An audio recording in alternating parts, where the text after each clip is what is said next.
This is Let Your Voice Be Heard, right here on WHCR 90.3 FM, the voice of Harlem. Oh, that WHCR 90.3 FM, our regular recording studio, is under construction for indefinitely. So we're going to be here at Citizen Action, New York. Stanley was generous enough to lend us his office, and we're going to be having Facebook Live shows to really engage and talk to you guys. So no more studio, but we're right here. Yeah, and the podcast. We're going to keep doing the podcast. And we're going to continue the podcast. And if you're a first-time listener or watcher, Let Your Voice Be Heard is a show where we talk politics, social issues, pop culture, foreign policy, and we do that all from a diverse perspective. Millennial perspective. Well, I mean, I feel like millennial is obvious. Like, I don't need, like, hey, I'm a millennial, so I kind of like...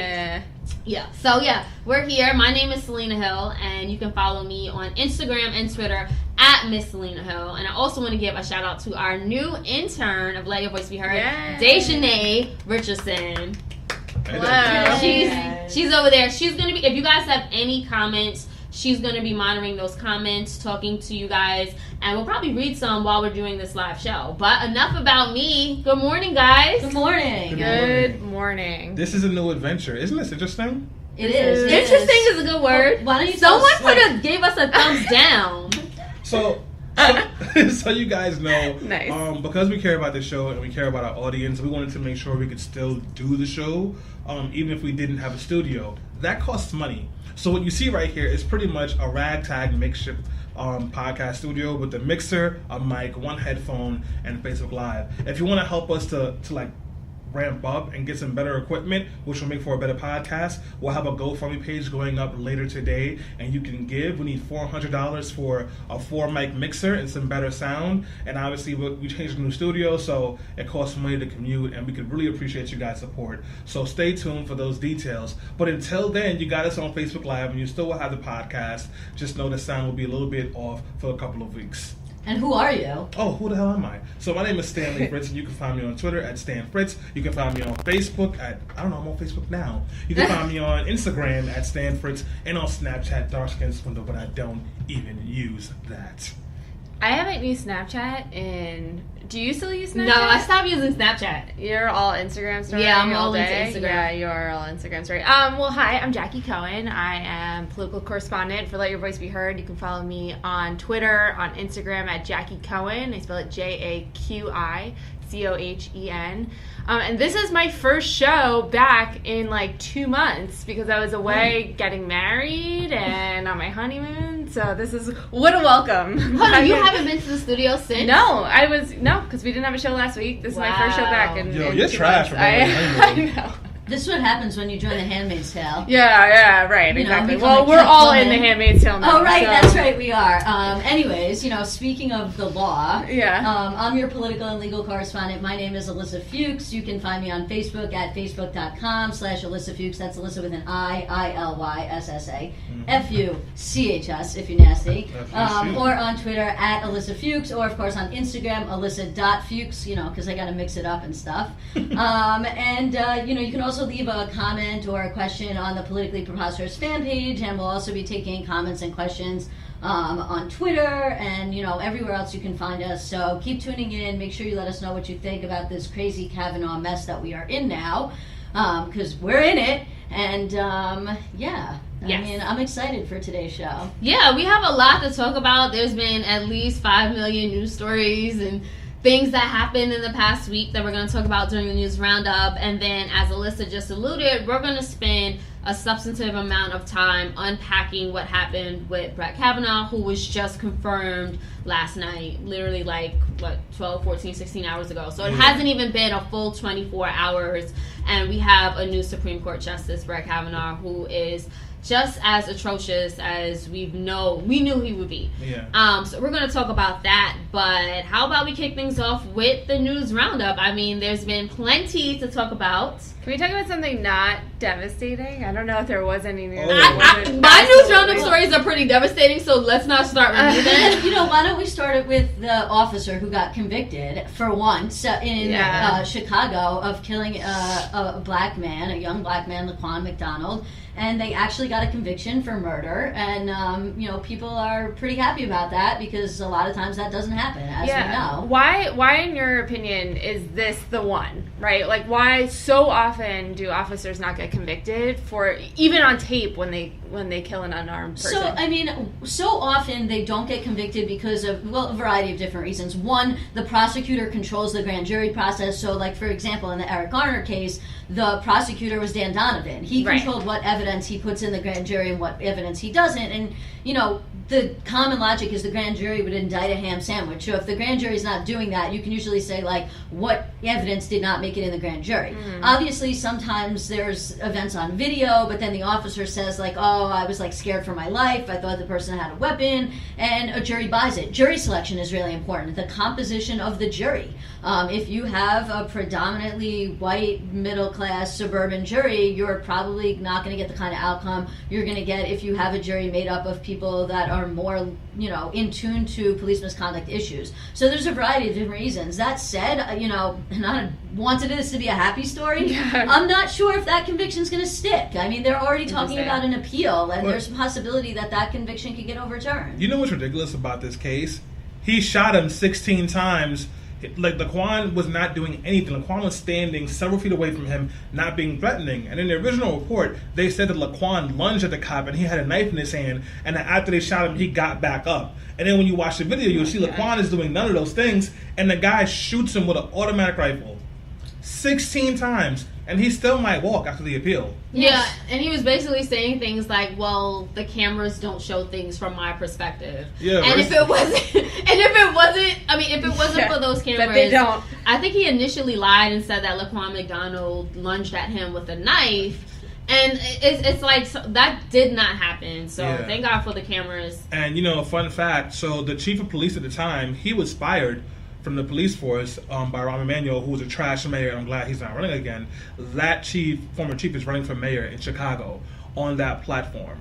But, since we've already started dark, the officer that killed Tamir Rice, he just got a new police officer job. So, which is why police licensing is such an important issue. People don't even talk about that. So, like, your barber has to have a license in order to be your barber. Yeah. If your barber accidentally, like, cuts you from ear to chin and you make a complaint and your barber loses his license, he then cannot go get hired at another barber shop because he no longer has a barber license. Well, in some states, they actually have police license, meaning a police officer has to go get a license just like a lawyer or a doctor or a barber. Or a boxer. How do they not have that in every state? Yeah, so we don't have that in New York, and a lot of states don't have that. And so because there's no, like, uniform licensing procedure for police officers, lots of times police officers who commit misconduct in one precinct can just turn up at a different police department, a couple miles down the road and apply for a job, and nobody ever does, like, a cross background check. And because there's no licensing scheme, there's no way to, like, take away their license to practice law enforcement. It's like a consumer protection issue. Like, you want your it's something to be just been working on in New York. Just to scale it back, Tamir Rice, as you guys know, he was 12 years old when he was shot and killed in Ohio, Cleveland, Ohio. I think it was in November 2012. He had a toy gun in the open carry state. Right. And the cops, I literally watched a video, 2 white police officers, or white-looking police officers. 2 white officers. Okay, they were white. They jumped out the car, and I think within a split second, they just literally shot and killed him. They just jumped out and shot and popped. And then, literally, he was bleeding to death on the grass. No one was giving him CPR, trying to help this 12-year-old little black boy. Then they arrested his sister. Right, and they arrested him because she was hysterical. But the thing is, like, she literally just watched her brother be murdered. But here's the other thing about that officer, not to give you guys a blast in the past, he had failed multiple other, like, forces, the test to get on those forces because he had cognitive issues. He did not understand the difference between, like, using your gun to protect yourself and just using it sparingly. He failed the IQ test multiple times. It took him 7 to 8 times to find a force that would hire him, and then that happened. He murdered somebody, and now he's on another force. That tells you how much the police in this country value. And the hiring officer, I think, said that he deserved a second chance, which is a slap in the face to Tamir Rice's family because he doesn't have a second chance at life. He's dead. Yeah, that's wild. And it's wild how often you see these cases and see the cops that kill these individuals that have a history of bad behavior, and there's so many ways where you could see intervention preventing that final incident from happening, but nothing happens. It's nuts. Real quick, guys, I want to tell you, unfortunately, if you're watching the Facebook Live, you cannot see the banner that we have written up here. So it is facebook.com/letyourvoicebeheardradio or Instagram _radio. Please leave us a comment. We will try next time, bless you, to get that banner a little lower down there for you so you can comment with us. Anyways, moving on. So did you guys watch the UFC fight last night between Conor McGregor and, I forgot the guy's name, Khan? No. Well, but hold on, wasn't Drake cheering for McGregor? I don't know. Drake's a groupie. I don't know. So, Conor McGregor lost, but that wasn't the bad thing. He tapped out, and then he got jumped by Khan's team. Then Khan jumped over the UFC fence to go back into the ring and beat up McGregor. McGregor had to be escorted out of the stadium by the police and security. Well, wow. I mean, look, you know, McGregor is just another problematic white man who got himself into trouble here in Brooklyn I saw him, actually. I was going to work, and there were all these people around the Brooklyn courthouse. Sorry, I'm tapping. And I was like, what is going on? And I saw him come out of the courthouse. I had no idea about the story until I saw him at the courthouse that day. But, I mean, this is a guy who literally committed a crime in New York, not allegedly, pled guilty to the crime. And, was caught on camera doing it, and basically, because of celebrity and money and whiteness and a variety of other things, is going to suffer, very little consequences in the form of 200-something hours of community service. But meanwhile, as you know, we have young black men living in New York City, many of whom are sitting in jail at Rikers Island on $500 bail that they can't make on some kind of petty offense. So, that just speaks to the bigger issues in criminal justice that are currently going on. Just to loop that into a news story, obviously, the big thing this week was Colin Kaepernick is, that's been continuing conversation about that, and the fact that, everybody is, still very happy about the fact that he got that Nike endorsement, and, to the point where I had some friends telling me they're going to start watching football again, even though he still doesn't have a job. Yeah, well, it's so funny. I had a conversation with Charlamagne the God on Friday, and he brought it up, and he was like, are we supposed to support the NFL? Because if you think about it, Nike is a sponsor of the NFL. Colin Kaepernick wants to play in the NFL, so why are we boycotting the NFL if that's the goal? Can I say something? I'm boycotting the NFL for a couple of reasons. One, they're racist, period. Two, they apologize for abusers. I just can't look the other way anymore. Greg Hardy beat his girlfriend up so bad that she had bruises around her neck that lasted for months. He threatened to murder her, and they made him the captain of the football team. Then there was a kicker on the Giants who in his diary said, I'm God, and I can kill my wife. And the owner said, we stand by this man. The NFL does not care about women, definitely doesn't care about black people. A guy kneels during the anthem and you say that you hope that he dies. That's what administration officials were saying when he was still playing, when they were asking him off the record, oh, this guy's done for it. He's a traitor. No, screw the NFL. Think about how many homes football is on in every single week, right? Think about how many people spend money, invest time into the NFL as an organization, and then they totally apologize for this kind of behavior, and that has a pervasive sort of rippling effect, I think, on our culture. And then you see someone like Brett Kavanaugh get confirmed for the Supreme Court, and we wonder, how is this acceptable? How are people okay with this? Yeah. It's not just in politics where this kind of behavior is accepted and apologized for. It's everywhere. And I think that certainly as a sport, the NFL, and as an organization, and I'm not saying that every other sport organization in this country isn't problematic, but the NFL certainly has made no effort to correct their bad behavior. Yeah. They play a domestic violence ad during the Super Bowl and call it a day, and that's not enough. Well, what do you guys think? Are you guys boycotting and protesting NFL? Or are you siding with Nike and Cap, who seem to be pro-NFL in a very convoluted, not direct way? Let us know. We're taking comments on Facebook Live, so feel free to leave them there. And shout out to everyone who has already been leaving their comments. Yeah, I mean, look, I'm boycotting football for the reasons you just mentioned, the social justice reasons. I'm also boycotting football over the CTE issue. Yeah. The NFL has not taken right. CTE seriously. Mm-hmm. There are people dying, and there are young kids getting involved in football now that are not being given the proper equipment or the proper training about how to, engage themselves in a game physically without having a head injury. I think that's a hugely problematic issue over and above and aside from the social justice issues. And my team sucks because I'm a Jets fan. You're a Jets fan? And for those of you who don't know what CTE stands for, it is chronic traumatic encephalopathy. Thanks for educating us, That is Stanley. exactly why I did not attempt to say that. Thanks, Stanley, for telling us the wrong way to pronounce it. Encephalopathy. I can't help this is just you. really funny. Encephalopathy. Give up. There we go. Better And than that that. is a progressive degenerative disease of the brain found in people with history of repetitive brain trauma. So people like Jackie and his football players. And probably me after reading this. Yeah, Speaking of brain trauma, the president has a lot of it. Oh. And so this week, the president is,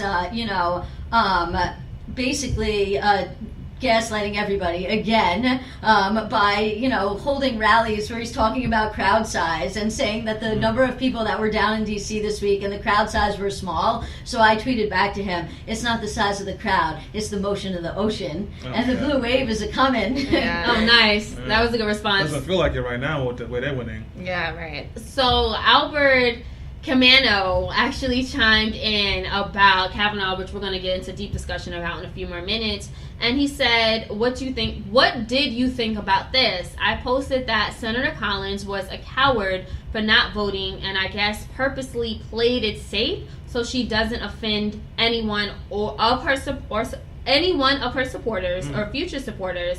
And by the way, she voted against equal pay for women. And then Albert says, I got attacked. And let's hold that for the special. No. But so basically, I was just going to say, Albert, thank you for chiming in. We are definitely going to get more into that discussion about Senator Collins, Kavanaugh, and what happened. But in the meantime, I do want to read you a comment about the conversation we were just having from Jason Johnson. He says, I haven't watched a single game this year, he's talking about the NFL, or last year, until the NFL changes how they do things. I cannot support it. From the domestic issues to Kaepernick, they're just making the wrong steps, but they're also marketing to a different demographic than the NBA. Yeah. I think that's a really good comment. They're marketing to old white guys that beat their wives in barbecue. And he also powerbomb each other at stadiums during tailgate parties, so you can have it. Went on to say that, yes, he had offers, but he would have had to give up protesting, so let's be clear about what we're talking about. Yeah, and right. I think that's a really good response to that. Yeah, man. So I just want to go back in time real quick. So the Kennedy Center Foundation has started this mass bailout in New York City where they're bailing out all women and people under the age of 18 from Rikers Island. So they just bailed out their first wave of people, and this has made Mayor de Blasio and the chief of police very nervous. They are not happy about this. The New York Post has had a lot to say about this. And it's brought up an argument for a lot of people who, they say they're supportive of bail reform in theory, but now that it's actually, like, we're bailing people out in practice, they had some feelings. So I want to see what you guys thought about this. I mean, this argument from Bill de Blasio in the New York Post is a complete sham. It's totally disingenuous. You want to know why? Because our bail statute here in New York says that you are not allowed to consider somebody's dangerousness or public safety when you are setting bail. Wow. When you decide to set bail under New York state law, you are only allowed to consider one factor. Will they return to court or not? That's it. What did de Blasio say? They're saying, we might be letting dangerous people out. Well, guess what? If the prosecutors thought that these people were dangerous, then they had the option to set no bail, meaning give them remand, which is the only way that a prosecutor can deal with public safety issues under the New York state law. So if they think somebody's seriously dangerous, then they can set remand without bail. But if they're making a decision to set bail, they are making that decision based solely on whether or not that person will return to court. They are not allowed by law to discuss whether or not that person is of danger to public safety. Bail is completely arbitrary, and it only exists for one reason, which is to keep poor people in jail, right? Like, there's no other. I don't see there being any other benefit except for people in power to keep those without oppress, right? Like, you have people like Khalif Browder who sat in jail for, how much was his bail? $1,500. What I thought it was even less than that, right? The percentage you had to pay was less than that. But overall, $1,500 for how many years did he sit in Rikers? Over 3 stolen book bag years over a stolen book bag, right? Because they couldn't pay. And I don't even think that they knew the amount his family knew. Is that correct? I'm not sure. I'm not clear, but that happens a lot of times where you're sitting in Rikers and you don't even know how much your bail is, and you'll be there for years. Come to find out, your bill was $1. And just so that people know, there is a website that you can go to get that information. If you go into Google and type in New York City inmate lookup, I hate the word inmate. I call the people in jail. But if you Google New York City inmate lookup, you can go directly into the Rikers Island website, type in somebody's name, and it will tell you exactly how much their bail is. And a lot of people don't know that information. So I think as a lawyer and a social justice advocate, it's really important for me to just tell people, like, hey, you can go get that information very easily.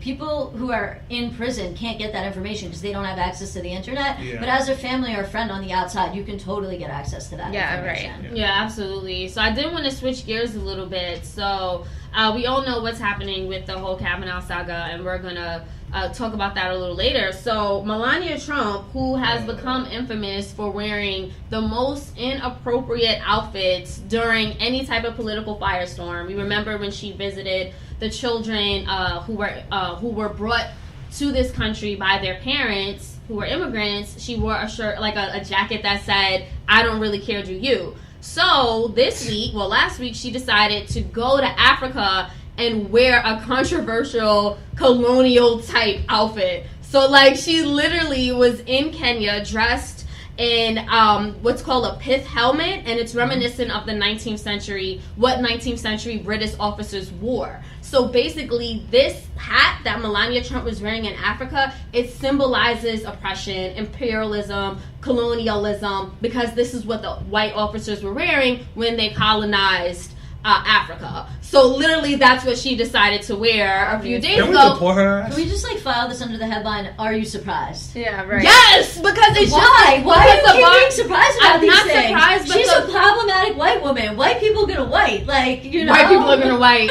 That's a quote for the books. Can we tweet that out? White people are gonna white. But like, the bar is already so low, and then somehow Trump, his family, and administration always find a way to set it even lower. Like, who is around her? Like, who was like, great, go to Africa and look like an imperialist in where in Africa was she? Kenya. Oh God, she was in Obama's hood. They didn't jump her.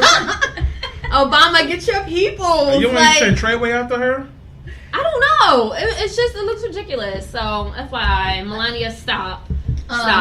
Speaking of foreign countries and I guess foreign diplomats, there was a story that came out this week that was extremely concerning to me as an LGBT person, and it is that the United States is no longer going to issue visas to same-sex partners of diplomats. And the reason why this is so concerning is because a lot of these people cannot legally get married in the countries where they come from, and in fact could be killed or subjected to being put in prison in the countries where they come from, even for having a same-sex partner. So you have people that are UN diplomats from other countries. They're here, they're living mostly in New York, because of course that's where the UN is, and they have partners that are same-sex partners, and they can't legally get married in their country, and so they're basically just like a domestic partner. But under the Obama administration, we would give them visas as if they were married, because the Obama administration understood that a lot of these people could not actually go to their country and get legally married, or for whatever reason were not eligible to get legally married here in this country. And now the Trump administration is saying, like, we're not going to do that anymore, which means some of these people, the partners of diplomats, may end up having to be expelled from the United States because they don't have legal immigration status to stay anymore,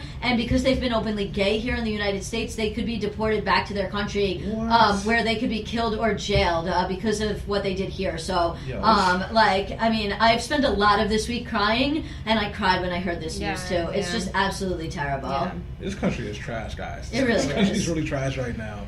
So, are we up to the point where we get to be depressed for another 30 minutes, or is this still I think we are at that point. I'm sorry to end the news roundup on such a horrible note, yes. Sorry, Selena, but real quick, guys. So that was the news roundup where we talk about our news stories and things that happened throughout the week. If you ever have a news story you want us to share, leave us a comment on Facebook Live, or you can tweet at us at BeHeard_radio. On IG Live, it's BeHeard_radio as well. And when we're at the studio, it's 212-650-6903.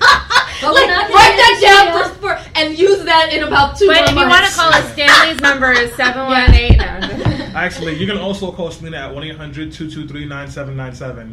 Anyway, that's 97. That's Hot 97. That's and we're literally in walking distance of Hot 97. Yeah, call Hot 97 and ask for Let Your Voice Be Heard. Yeah, so ask them why Let Your Voice Be Heard radio is not on Hot 97. Exactly. And they'll give you a good reason. I want to say, Darlene, I see you on here. Thank you for watching. Willow, I adore you. You know this. Thank you for watching. Everyone who's watching right now, I really appreciate you. Oh, and Ben. Oh, God, Jackie's on. But, Ben, good to see you as usual. Good job, Ben. Ahead. Good job. Yeah, so moving things along, now we're going to jump into this whole chaotic scene with Judge Brett Kavanaugh. He was confirmed to the Supreme Court on Saturday by one of the slimmest margins in American history. So basically this means that the Trump administration and Republicans have succeeded in locking in a solid conservative majority on the Supreme Court for a generation.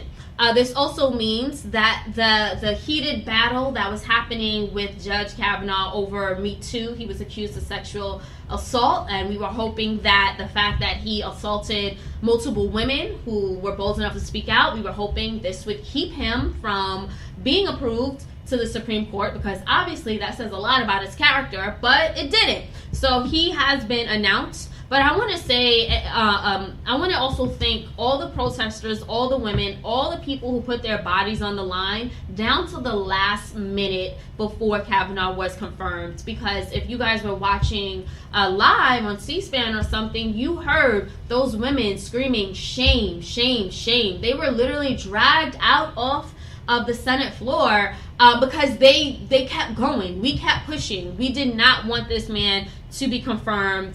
But even though he was, we kept fighting.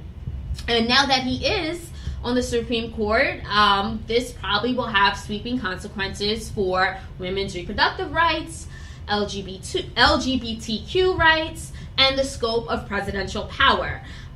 So basically, this means that the Republicans and the Trump administration are going to get everything that they want. If it happens to be like a legal battle and it happens to like lead up to the Supreme Court, the odds are in their favor. So I'll just kick things off from there. I mean, I think it was like 10 days ago, we also heard riveting testimony from Dr. Christine Baisley Ford. We didn't get a chance to discuss that with you guys because we didn't have a show last week, but a lot has unraveled in the last 2 weeks around Kavanaugh. So I'll just start with you guys. I'll start with you, Jackie. What was your reaction when you saw or read last night that Kavanaugh was confirmed? What was my reaction? If Ben, my husband, is watching, he can confirm this, that he got the push alert that he had been confirmed. And obviously, we knew this was coming. We've known for over a day. And I just laid down in my bed for hours. And I cried, and I watched Linda Sarsour had a Facebook Live video that I really needed. I might start crying now.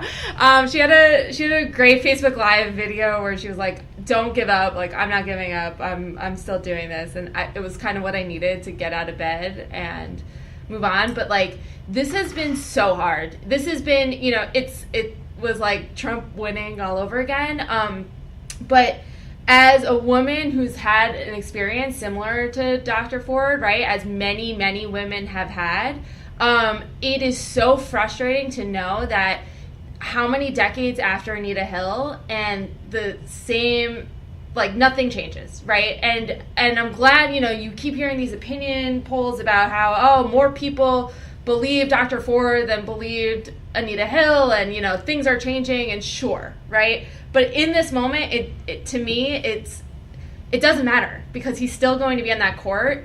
And so we need to show up at the polls in November. That's critical. But at the end of the day, he's still on that court. And so it's how much have things changed? Stanley, what was your reaction last night? I feel like I went through a lot of my pain and my rage and my hurt on Friday. Same. And just why would you put that woman through that if you were just going to do that? You were just going to screw her over. By Saturday, Alyssa and I were actually in here in these same exact spots testing out the sound, and I said something then that I'll say now, and it's the elections have consequences. And let's put, and I'm not being facetious when I say this, let's put aside the fact that Kavanaugh is probably a rapist. Let's put aside the fact that Republicans have not played this entire process fairly at all. Let's put aside the fact that, Kavanaugh is very clearly not a good candidate anyway. Donald Trump won the election. Republicans won the House. Republicans won the Senate. They have every right to put somebody in here. I remember when I was at a training a couple of months ago, and we were talking about Obamacare and all the things we didn't like about it. And then the facilitator said something that kind of made me look at myself. He said a lot of the reasons that Obama responded to legislation for Obamacare was because of the way that people from the right responded. They came out in droves. They said they didn't want the public option. They said they didn't want death penalties, even though that wasn't real. They showed up. We didn't. So you got what they were able to mold. Well, election day, forget Bernie Bros, forget Jill Stein, forget all that. White people and all Republicans, Uncle Toms and Theo Toms and all that, they showed up. Our base didn't. So you know what? As much as this sucks, as much as this hurts, elections have consequences. And I hope this is the last time you'll have to learn that lesson, but it won't be, unfortunately. Right. I mean, one of the things that Stanley and I talked about yesterday is the fact that they did a poll post-election about what was the number one issue that was most important to voters when they went out and decided to vote, especially voters who voted for somebody that they didn't particularly like. And what they found was that Republicans were more likely to vote for Donald Trump, even if they didn't like him, because of the Supreme Court issue, than liberals were to vote for Hillary Clinton, even if they didn't like her, which is essentially to say Republicans took this issue of the Supreme Court more seriously than Democrats and liberals did. And so there's consequences. But getting back to your initial question, as with Stanley, most of my devastation came Friday night or Friday during the day. I cried. I went home. I had a drink. I tried to get it together. I took the night off. I turned everything off. By yesterday, I was energized. Before I came here and met Stanley, I went to the march. Right. Being out there with other people, you know what? Yeah, it doesn't change the fact that he's going to be on the court probably for the next 25, 30 years. And that's going to have very serious consequences. But it did make me feel like I was actively doing something, that I was taking a stand, that I was marching back. I also wanted to read a really good comment that we got from Chad. And by the way, happy birthday, Chad. Chad's one of our happy birthday, Chad. It's his birthday. He says, as you all know, I'm no fan of John McCain, but with Susan Collins' confirmation of Kavanaugh was also a confirmation that any last tattered shred of decency left in the Republican Party died with John McCain. Yeah, and I guess that sort of sums up my the way that I was feeling about it, because at one point I was hopeful, we were protesting, there was a lot of opposition leading in, and Susan Collins, we thought that I thought maybe she was going to have the decency to vote no, and then I forget the other Republican woman who decided to vote present instead of yes or no, Lisa Murkowski. Yeah, Lisa Murkowski. But it's they didn't go through, and I feel like they acted like they were struggling with their convictions over this, but yet and still they decided to stand with their party for the most part, and now we have this man on the Supreme Court. Well, that's the thing. When you rely on a robber not to rob you, and they rob you, you shouldn't be surprised. But the thing that gets me the most upset with someone like Susan Collins, the main U.S. Senator, is that before she said she was voting with Kavanaugh, she went up there and gave a bullshit 30-minute speech about how much she agrees with Dr. Ford and she believes her and says we need to trust women and stand by them. And then she supported the rapist. And once again, put aside the rape. Alleged rape accusations. Kavanaugh's behavior in that hearing should have disqualified him. Look, you know what? This is the same woman, Susan Collins, who immediately called for Al Franken to step down when there were sexual harassment allegations. There is a tweet. There is literally a tweet that Susan Collins put out calling for Al Franken's resignation based on less evidence that he had actually done anything wrong, aside from the fact that he admitted, I may have done the, over the woman's breast. Over the woman's breast. And he admitted to that. And he's talked about how problematic that was. And she called for him to step down. So you know what? Miss me with that shit, Susan Collins, because as far as I'm concerned, it was all a sham. She was going to vote for him the entire time. She was looking for some kind of cover so that she could make herself look good, so that maybe she doesn't lose her seat. And you know what? There's already been $3 million raised against her for 2020. I think she's going to lose that election, but maybe not, because right before that little sham of a speech that she gave, which, side note, I shut off because it was making me so nauseous, she went and had a little sit-down luncheon with Mitch McConnell, who I'm sure said, Susan, don't worry. We're going to make sure plenty of money comes your way from our people. Right. So, and George W. Bush, who, everybody was felling over last week because, he's friends with Michelle Obama or something, was, calling her up, too. So, you know what? Jeff Flake, Susan Collins, miss me with all that shit. The only person who has a credible iota of credibility left is Susan Murkowski. I think Lisa Murkowski. I want to just amplify that point that people have been so obsessed with George Bush as if he's not a war criminal and saying, oh, he's feeding mints to Michelle Obama at John McCain's funeral. He was literally whipping votes for this to happen. He was calling up senators and saying, you need to confirm Kavanaugh, who worked for him under his administration. Right. So it's important to remember that while he's getting cozy with Michelle Obama at a funeral, he's actually a bad guy. Don't forget. Well, yeah, he's playing on the bad team. So, Jackie, what does this pretty much say about sexual assault and how we view it in this country? I mean, you said a few minutes ago that you had a similar experience. Yeah. How do you feel about this? I mean, it says what it's always said. It's that it's totally part of the norm, right? That it's culturally acceptable. I mean, as women, I think as a woman, I was conditioned through media, through just the way sexual assault and sexual harassment were discussed on my college campus, that this is something that's your responsibility as a woman to make sure it never happens to you, and men will just do this, right? This is just how men are, and you as a woman, it is 100% your responsibility to make sure that this never happens to you. Now, I do think that the conversation about it is changing, certainly in 2018, but I think that for a long time now, that's been the narrative. And, I heard a lot of people saying, I mean, you saw the Republican response to Dr. Ford. For the most part, they refused to say that she was lying, right? They said that they believed this happened, but it probably wasn't Brett Kavanaugh who did it, or there's no evidence to prove it. They wouldn't call her a liar. And I think ultimately listening to her testimony, I mean, if you've ever experienced anyone who's ever touched you in a way where you didn't want to be touched, or harassed you in a way that was unacceptable, you believed her, because her story was so true to that experience. And I think what it says ultimately is that people didn't not believe her. They just believed her, but don't really care that much. It's not something that they care about. At the end of the day, they want this man in power. That's more important. And there were plenty of white women who support him too, right? Yeah. Again. And so at the end of the day, what that says to me is that people, it's not that they don't believe her, it's just that they don't care.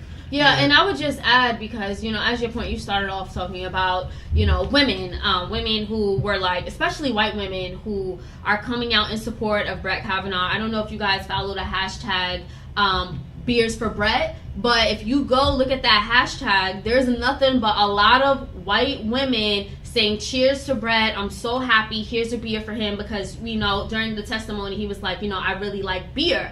And the thing is, and you see white women coming out in support of him, and it also reminds me of something that just recently happened. Did you want to chime in? No. Okay. It's something that recently happened with Anita Hill. Well, it wasn't that recent, but it happened in 91. I mean, these are the same people that voted for the guy that said, grab her by the pussy, okay? So, this shouldn't be surprising. Again, white people gonna white. When we have to, get past and be all right, how can we organize our own coalition? And we're gonna get to that sort of at the end of the segment. But the more things change, the more they stay the same, is what it comes down to. This is how Anita Hill was treated back in 1991 when Clarence Thomas was up, and Clarence Thomas was a black man. You wanted to ask the question, right? What happens if Brett Kavanaugh would have been a black man? I don't know, because we sort of saw that before, but okay, the allegations against Clarence Thomas were that he was being a sexual, harasser versus a sexual assaulter. I mean, the fact is that we just don't trust women, we don't believe women, we don't take them seriously, and then we tell them things like, have your rape whistle, don't go out at night, don't wear skinny clothes. How come we don't just tell men, don't rape, the fact that can I say that Selena walked into this room today with a rape, assault alarm that a lot of Alyssa broke it. It was broken and going off as you came into the studio, which was sort of appropriate for the show. But I think, do we have a comment? Yeah, from Albert. From Albert, okay. Do you want me to say it? What's the comment? Yeah. Albert Kavanaugh, sorry if I'm butchering it, just says, can't we just block Kavanaugh and Supreme Court by state law that keeps the Roe versus Wade decision and other laws that we want to not get overturned? I'll take that. So we can't yes and no is sort of the answer to that.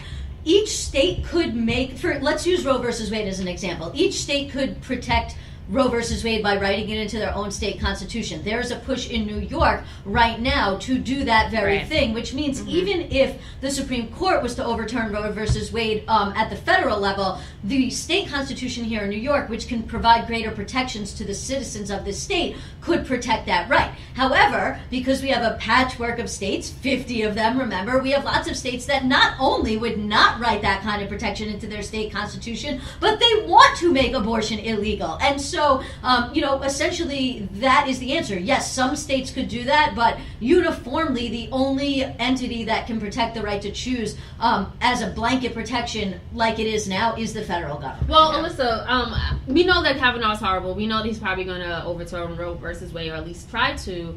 But you also mentioned something that was pretty pivotal. You said, what if Kavanaugh was black, right? What if he was a black man? One thing that you didn't say was that if it was a white woman who was accusing a black man, as opposed to in 91 where Clarence Thomas was being accused by a black woman, Anita Hill, I think the stakes would have been much different. And I wanted to throw that question at you, Stanley, because there's definitely a racial divide here. I mean, we see Bill Cosby went down, was arrested, legacy ruined, but we're not necessarily seeing the same type of punishments or penalization happening for white men per se.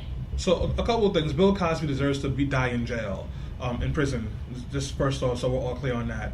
The second piece is, in relation to white women and their support of Justice Kavanaugh, is that people would think that white women are allies in racial justice and patriarchy. No, they're not. They just don't like their current payout in the system of power. And if they get a better payout, they will be completely happy in this racist, sexist system that we have. And that is why you see white women continuously siding with their own oppressors. Now, if Brett Kavanaugh was a black man, he'd be looking at some real legal trouble, and I believe that with all my heart. Stanley, can you just distinguish that? Are you saying all white women allies? No, I'm talking about white women as an institution and a voting bloc that continuously seems to vote for the Donald Trumps and the Susan Collins. So white conservative women? White women, white voting women, the majority bloc that keeps going for Republicans, that bloc.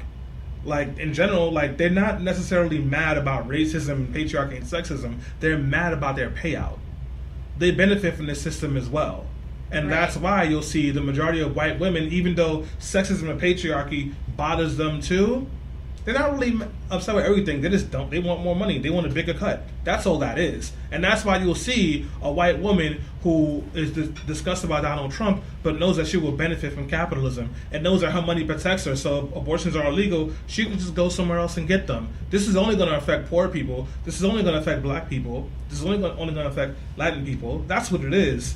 So, and that's where you get into that space. If Brett Kavanaugh was a black man, we wouldn't even be talking about him being a justice right now. We'd be talking about whether he belongs in jail. And I absolutely believe it is racially motivated, because we know what Republicans en masse, yes, all Republicans feel about black people. Because even if you're not a racist, you know there are racists in your party, and you do nothing to stop them. You actually prop them up. I mean, what do you say to the black senators, the Republicans that voted for Kavanaugh? There's not really any ifs, ands, or buts about it. You can be, if you are a conservative, that's fine. This is not a conservative principle that they're pushing right here. This is a racist, capitalistic principle that aims to hurt people and give a certain group of people the most money. In this situation, the people that get the most money and benefit the most tend to be white people. The people that benefit from controlling women's bodies and therefore keeping them out of the workforce and keeping them from being independent from their husbands are white men. So when you are a black person who understands the history of this country and this world, and you help to perpetuate that system, you are an Uncle Tom. It is like a Jewish person going to a Nazi club and donating money. Well, that being said, do we have a comment? We do. Chad says, you know what I'm sick of? Boys will be boys. I never really liked that, and I never support rape culture, and I really hate being lumped in with those rapey frat bros. Let's just make the line, rapists will be rapists. Yeah, pretty much. But yeah, and back to Stanley's point about just the racial divide. I get what you're saying, because even I think it was Bette Midler, Bette Midler, the woman who starred in Hocus Pocus.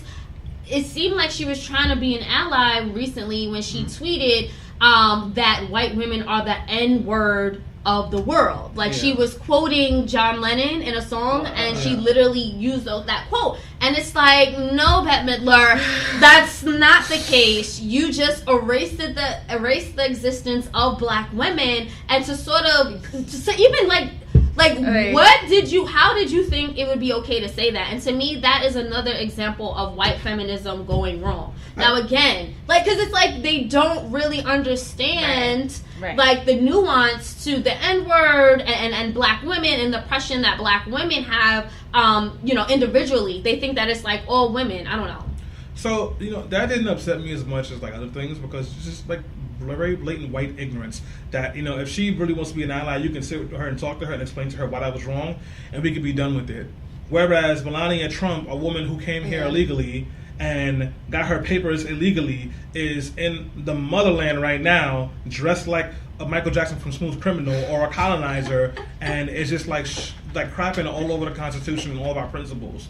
Bette Midler, dumb white lady, said dumb white person thing. And as Alyssa has been saying all show, and I feel like I've been saying for the last 2 years, white people are going to white, because no matter how much of an ally you are or what you think you are, you're going to say some white stuff. Yeah. Well, that being said, I do want to just move things along because Kavanaugh, he has been confirmed. Mm-hmm. He is the 9th Supreme Court Justice, and this is going to have devastating effects on our country moving forward for a generation. Again, let's not forget, he's only 53, so he might be there for at least 20, 30 more years. 30 to 40, actually. I mean, and this is hard to grapple with, especially for us people who are on the left and progressives, because it's like, we've been fighting for so hard and so long, and to see everything just start scaling back, it's hard to deal with. Like, what are we supposed to do moving forward, Jackie? You have to start with me. How are we supposed to move forward, Jackie? We have to vote. Like I think Stanley made the best case for it. It's like, we can be so mad and so furious over this, but like, they won. They won. We need to win. Like, that's it, right? This is how the process works, and we don't like it, and it's devastating, but this is, like, how it works, right? If you elect the president that you want, he gets to make, or she gets to make a selection, recommendation to the Supreme Court that the Senate, if your party is not in control of the Senate, you don't get to have a say in who that person gets to be, right? Like, we have to vote. First and foremost, it's outrageous. And guys, what are you guys doing to push forward? Like, we're all extremely upset. If you have any comment or suggestions or recommendations on what can and should be done, I mean, the Supreme Court seems like it's pretty much set now. Chime in. Let us know on our Facebook Live comment feed. Or on IG Live. And if you're listening on a podcast, leave us comments, and we'll definitely get back to you. Or just tweet at us at BeHeard_radio, because we want to hear what you have to say. What do you guys think about court packing? Oh, I mean, look, court packing is inherently problematic. Explain what it is. Okay, so just to give you a little brief history lesson, back when FDR was president, they were passing a lot of laws, and the Supreme Court kept striking down all these laws. And FDR was getting really mad. He really wanted them to uphold some of these laws, because the laws that he was putting off were like to help workers' rights and stuff like that. So they were like, in theory, good laws, and the Supreme Court just kept striking them down. So he said, like, okay, I'm going to pack the court, meaning I'm going to add extra justices. Right now we have 9 justices on the Supreme Court, but there's nothing in the Constitution that says we have to have 9 justices. So theoretically, we could have 11, we could have 13, we could have any number of justices, of course, as long as it's an odd number, because otherwise you would end up in situations where there's a tie. So one option would be that if the Democrats took back over and we got a Democratic president, that the Democratic president could appoint more than 9 justices. But obviously, elections have consequences, and then later on down the road, if a Republican gets elected and now you have expanded the judiciary to 15 justices, now the Republicans could add more justices. So, like, ultimately, I don't think court packing is the way to go. There's some talk about impeachment, trying to impeach a justice. That is something that can be done. But again, that's just like trying to pass a constitutional amendment. It's very, very difficult to try and impeach a justice. Ultimately, it goes back to voting, like Jackie said, because, like, elections have consequences, like Stanley said earlier, and that's the way to change the composition of the Supreme Court. But there's one other thing that we can do that is related to voting, but it's also related to that thing we talked about earlier when I talked about Roe versus Wade, which is you can actually lobby your state legislature to create greater protections in your state for things like LGBT rights, women's rights, workers' rights. And so, yes, there is a way to skirt the Supreme Court, and it's easier said when you're living in a state like New York that's a more progressive state, but even if you live in a state that's like less progressive, you can run for office, you can back progressive candidates. We've seen a lot of progressive candidates win in places that you didn't think they were going to win. Look, the transgender woman Danica Rome, who won in Manassas, Virginia, which is a very purple area of Virginia, that, sometimes Democrats win and sometimes Republicans. So, there's a lot you can be doing at the local level. All politics is local. Get involved locally, because we're not going to change the composition of the Supreme Court. So we do have a question I want to get to Facebook Live from, I don't know if you guys know this person, Ben Sussman. Mm-hmm. I heard of him. So he has a question. I'm going to steal the moderator title from you for a second, sure, and ask you to answer it first. If Dems take control in November, how can we ensure that they use aggressive tactics to impeach Kavanaugh instead of just rolling over and accepting it, which I think Alyssa kind of answered already. If Dems lose, even when they win, he said Dems lose even when they win by not fighting dirty like the Republicans. Garland's recusal is an example of the decency politics that actually hurt the left. So since Alyssa answered a lot of this, I actually want to shift it a little bit, and Ben, just comment if you hate this, but do we need to start playing the same way Republicans do? I was literally just thinking that, because I feel like if the shoe was on the other foot and Hillary happened to be president and we had two left-leaning judges, they would try to impeach those judges off the Supreme Court. Duh. They would go to any extent. And I don't know why, I get it, we're more, we have more, greater morals, and we don't want to stoop down to that level, and we shouldn't. But the thing is, Ben is kind of alluding, in my opinion, it's Republicans do whatever it takes to win, and they do play very, very dirty. We don't, because when, like Michelle Obama said, when they go low, we go high. But in essence, is that type of philosophy or ideology hurting us because we won't really get as dirty? We're playing chess, and they've already thrown a board in the garbage. And that's what it is. I vacillate back and forth between this, because it's why don't we just go as dirty as them? But my concern, I think Alyssa kind of alluded to it, is once you go that route, you can't go back. It's like street beef. Once this engages, once it hits a certain level, it's not going to scale back. It just becomes an arms race. And I think the better thing to do, Ben, actually, is a couple of things. If Democrats get the majority, and hold it during 2020 to recut district lines, so we can eliminate all these super red and super blue districts. So right now, the way that the congressional district lines are set up is that a lot of elected officials are in these districts that it has nothing but Republicans or nothing but Democrats in there. So what happens is the only people that come out to vote in primaries are the activisty, ridiculous people, which is why one of the reasons you have seen Republicans significantly jump to the right, besides them being racist and trash and not having backbones, because they're all afraid of getting primaried by somebody who's crazier than them. Right. So when it's time to redo the census in 2020, ancestors willing, we have the majority, and we need to recut those lines so it's more relatable to what the country actually looks like. And I also think that we need to strengthen all of our voting laws, and we need to pass some bills to get money out of politics, because one of the big reasons they won is because all that dark money Susan Collins was claiming the left had, no, the right had dark money. And that's money coming from unknown sources using to push a political agenda. They have all this money to push things in a certain direction. And I think that will take us a lot further than trying to be dirty with them, because when you get in a mud with a pig to fight, you might get a couple of hits off, but in the end, the pig loves it.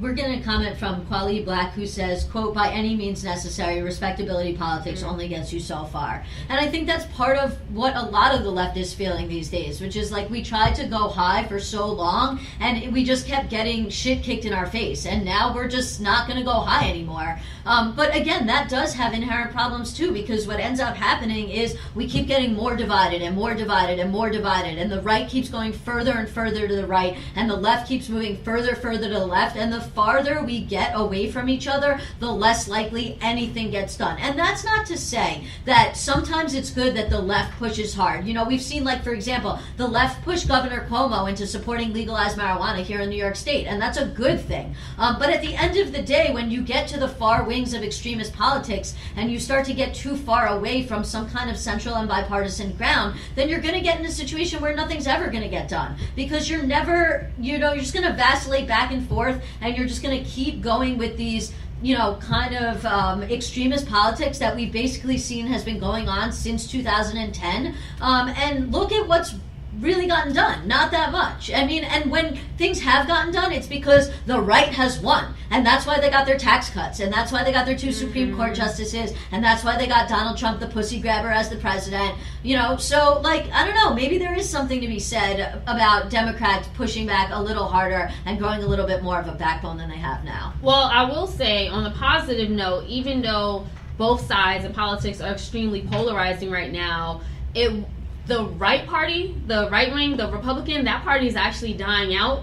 More and more young people are voting and becoming, or joining the Democratic Party, or just voting and becoming more left-leaning. So when you see Generation Z and we continue to progress, like, you're going to see more people joining the left. But I would say it's our job as people who are, like, informed and educated and empowered to make sure that these younger people are not just having these type of philosophies, but they're actually using that and taking that to the polls and making a real difference and impact, because they naturally are, you know, they're more diverse, they're more accepting, they're more tolerable of different ethnicities, sexual orientations, etc. And we just need them to take those attitudes to the polls. Unfortunately, we do have to close this conversation up, and we talked a lot about what we can do moving forward, but I just want to just put all of that into a nutshell about, again, what we can and should be doing. Just drive that message home one more time, again, Jackie, on how we can, you know, spend some time. We cried, we protested, we lost this battle, but how do we win the war? I think that we vote in November, right? But we vote in every election. I think Alyssa made a great point about holding local candidates accountable as well. And I think to Ben's earlier point, you know, I think that we have to constantly be in dialogue with our representatives, because it's not enough to just vote them into office. They need to know that we need them to be aggressive and need them to be pushing back. And they're not going to do that unless they have guaranteed support from their constituents, right? So we need to ensure that they know, okay, I have the back of the people that I represent. I can really oppose this and push back and fight because I know that these people have my back. And the flip side of that is that, you know, we have to tell people when they don't do a good job. Right, exactly. And say, you know what, you didn't do what we asked, and, like, your constituents are no longer behind you, and if you don't make a change, then guess what? We're going to find somebody to primary you. Right. We see this right here in New York with what happened with the IDC. Exactly. Almost all of those people are gone now. Why? Because they got primary challengers, because they did not listen to their constituents. Exactly. So it's really important that we both support our elected officials when they do things that we agree with and when they grow that backbone, and we tell them to go F themselves when they don't. Stanley, in a nutshell, just again, speak to the people, let them know, give us some hope, basically. I got no hope for you. Elections have consequences. To the winner goes the spoils. Yeah. Period. All right, and on that note, I'll just close by saying pretty much this, the confirmation of Kavanaugh, it just reaffirms something that I think many of us have been feeling. It's the fact that our faith in the Supreme Court, which theoretically supposed to be above politics, is not. It's an institution that's not supposed to be polarizing. It's not supposed to be political. It's supposed to be the highest point in our government. And even that is seeming like it's crumbling down. But again, don't let the message get lost, because we can still fight. We can still continue to make our voices heard at the polls, local elections. Again, as Alyssa said, local politics matter more than anything else. And I will say that if you continue to support Let Your Voice Be Heard, again, our platform, which is independently run, we don't have advertisers or sponsors, hence why we're here. But the thing is, you know, we are those independent voices who are seeking and pushing for change. And again, we do that through our mission, which is to inform, educate, and empower. And if you are someone who is aligned with our mission, then please support us. And you can do that on Patreon. Patreon.com/BeHeardRadio. If you give a small donation, you will continue to support our mission to make sure that the causes and issues that you care about are heard and that we are affecting change. On that note, we are going to say goodbye, but we want to thank everyone who chimed in, especially via Facebook Live, and engaged with us today. We're going to continue to have these Facebook Live shows while our station is under construction. So, yeah, we'll be rocking out like this for the next few weeks, and we'll see you next Sunday.